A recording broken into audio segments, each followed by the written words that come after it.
Notícia é o registro objetivo de fatos de interesse público.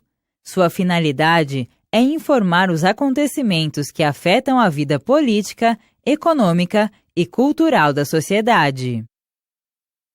Ela deve ser escrita de modo imparcial, isto é, sem a opinião do autor.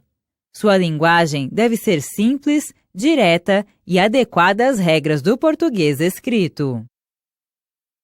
As notícias são transmitidas de diferentes maneiras conforme o meio em que circulam.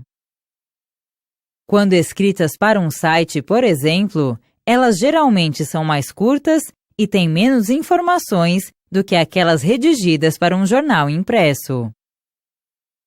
Isso porque as notícias de sites costumam ser divulgadas logo após a ocorrência dos fatos. Por isso, não há tempo suficiente para uma apuração rigorosa. À medida que surgem novas informações, os textos das notícias vão sendo atualizados nos sites. Já nos jornais impressos, as notícias costumam ser mais extensas e detalhadas, pois o tempo para apurar os fatos e redigir o texto é maior. Como as principais notícias são de interesse geral, é difícil precisar o perfil do leitor de jornais. É preciso lembrar, porém, que os jornais costumam ter várias seções e cadernos voltados para leitores específicos. Os cadernos de esporte e de economia, por exemplo, atraem leitores interessados por esses assuntos.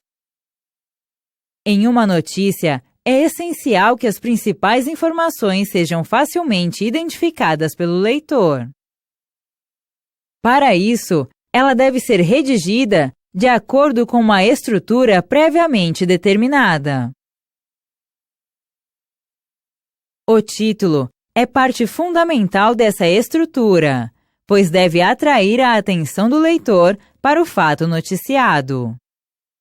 Logo abaixo do título está o subtítulo, breve enunciado que sintetiza o aspecto principal da notícia. O primeiro parágrafo é chamado de lead.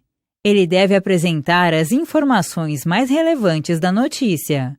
Para isso, deve responder às questões: o que, quem e quando.